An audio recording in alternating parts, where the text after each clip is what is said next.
Halo, bersama Aves Rihil Farm. Kita akan membahas bagaimana caranya gabung di kemitraan agar cepat diterima. Penasaran seperti apa? Yuk kita simak videonya.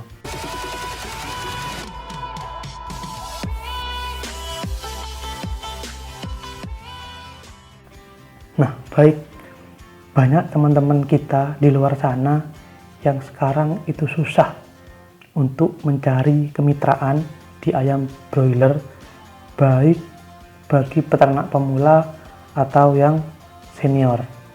Nah, ini beberapa penjelasan mungkin bisa membantu buat teman-teman agar lebih cepat di ACC atau diterima oleh kemitraan. Oke, langsung kita check it out kayak gitu ya. Baik, yang pertama mungkin semuanya sudah tahu ya, bagi peternak pemula atau peternak yang senior, ini mungkin khusus untuk orang yang akan mau terjun biar ada pandangan sedikit bagaimana dunia peternakan itu. Yang pertama harus punya kandang dan peralatan. Nah, ini wajib untuk ikut di kemitraan, harus punya kandang dan peralatan yang memadai. Misal, kalau kandang open itu kandangnya harus memanjang dari timur ke barat. Biar apa? Biar itu mengikuti arah matahari. Biar nanti cahaya yang masuk ke kandang tidak terlalu banyak. Karena ayam broiler takut kalau ada cahaya matahari. Jadi seperti itu. Kalau kandang close, ini kandang tertutup ya, bebas, entah memanjang kemana, bebas karena tidak dipengaruhi oleh cahaya matahari, seperti itu. Nah, kandang dan peralatan ini, yang terutama kandang ya, kalau kandang open itu memang harus panggung, karena memang untuk memudahkan membuang kotorannya, seperti itu. Terus kandangnya itu harus jauh dari pemukiman. Biasanya kalau dekat dengan pemukiman itu kemitraan sedikit berat, karena memang kemitraan juga beresiko. Takutnya nanti ketika di tengah jalan ada demo dari warga dan segala macam, atau hal-hal yang tidak diinginkan. Ini kan juga imbasnya ke kemitraan. Jadi biasanya kalau dekat dengan pemukiman itu ada perjanjian tertulis antar warga dan peternaknya, seperti itu. Terus biasanya mungkin bagi teman-teman yang jauh ya, yang jauh dari peternak lain, kalau misalkan yang dekat, misalkan satu desa ada peternak 3 gitu, enak bisa tanya-tanya kemitraan mana yang bisa dikunjungi.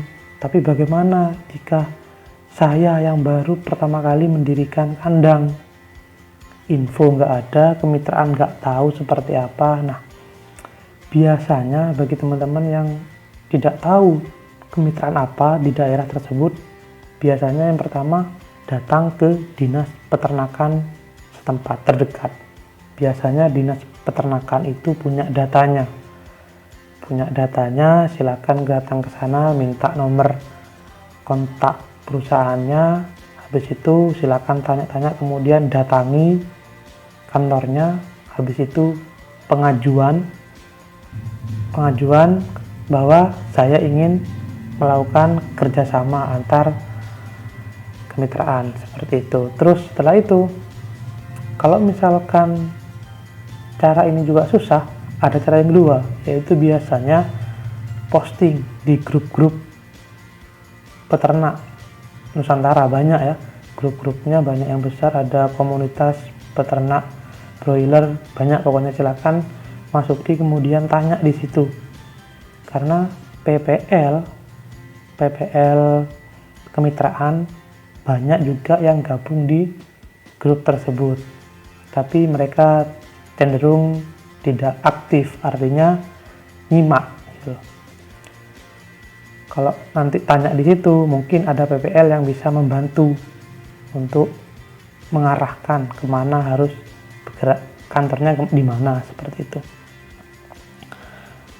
Nah, setelah misalkan sudah ketemu di kantornya, silakan tanya-tanya kontraknya seperti apa, sistem kontraknya seperti apa, harganya bagaimana, harga sapronak, harga panennya bagaimana, tanyakan semuanya. Nah, bagi teman-teman yang di desanya atau di tempat terdekat sudah ada peternakan yang lain atau kandang yang lain, bisa tanya-tanya atau konsultasi mana kemitraan yang menurut teman-teman bagus, mulai dari harga sapronak dan harga panen dan segala macam.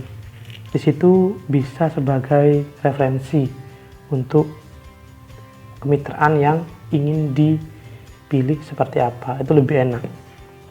Kemudian sama langsung kunjungi kantornya atau via telepon atau semacamnya, intinya pengajuan ya, bahwa kita ingin melakukan bermitra dengan perusahaan tersebut. Nah, kemudian pasti kemitraan itu melakukan survei.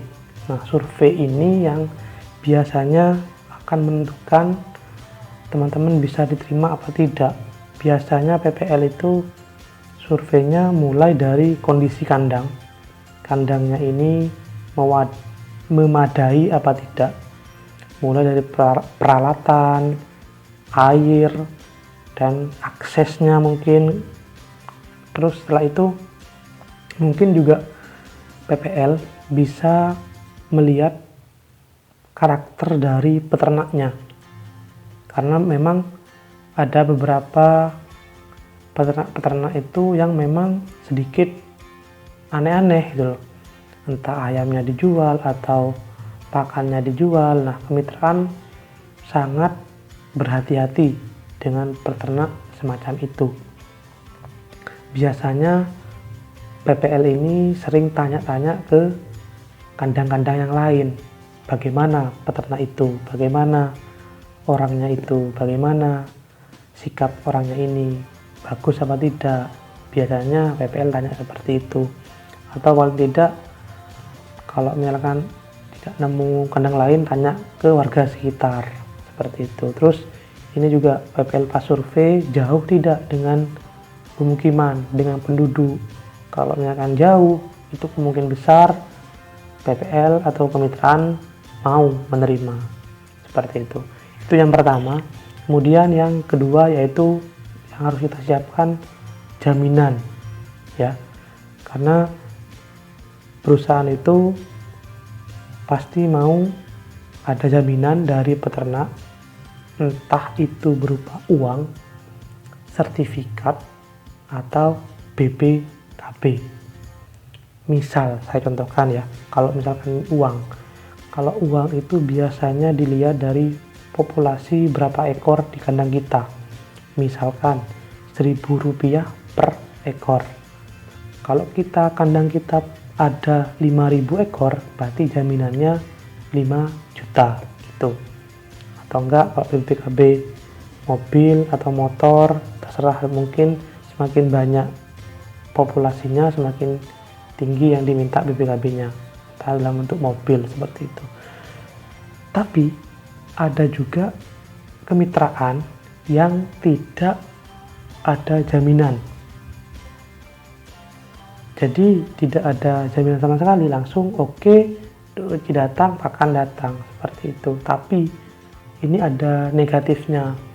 Biasanya kemitraan seperti ini, kalau peternaknya itu tidak menghasilkan, artinya selalu rugi, maka kemitraan itu akan cepat pergi gitu. Jadi udahlah, ini tidak bagus, akhirnya dia langsung pergi gitu biasanya kalau tidak ada jaminan. Sudah ya. Terus yang ketiga, nah ini yang penting, yang ketiga ini yaitu track record atau RHPP. Ini mungkin sebagian dari kemitraan itu melihat ini bagi peternak yang bukan pemula, artinya sudah melakukan kemitraan kemudian ganti kemitraan lagi, kan dia punya yang namanya RHPP atau track record dari kemitraan sebelumnya. Nah, biasanya perusahaan kemitraan yang baru itu menanyakan RHPP-nya gimana sebelumnya, karena itu sebagai indikator ya, peternak ini bagaimana. Jika RHPP-nya itu bagus, maka kemungkinan besar kemitraan akan mau untuk menjadi mitranya, seperti itu.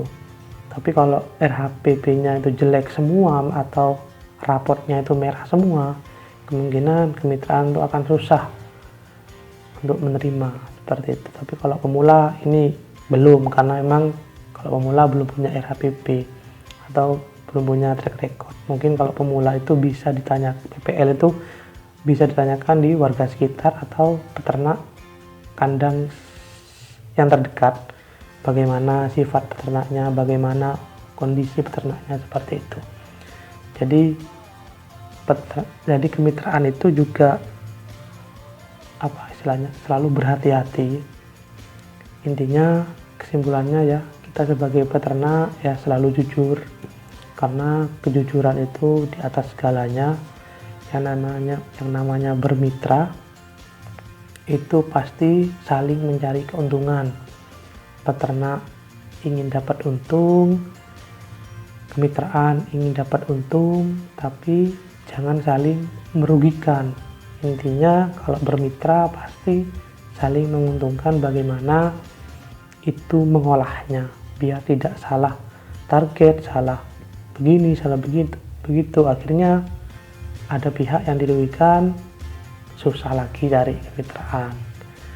Kalau misalkan teman-teman sudah dapat kemitraan, DOC-nya tepat waktu, panen tepat waktu, jaga nama baiknya biar enak ke depannya, seperti itu ya.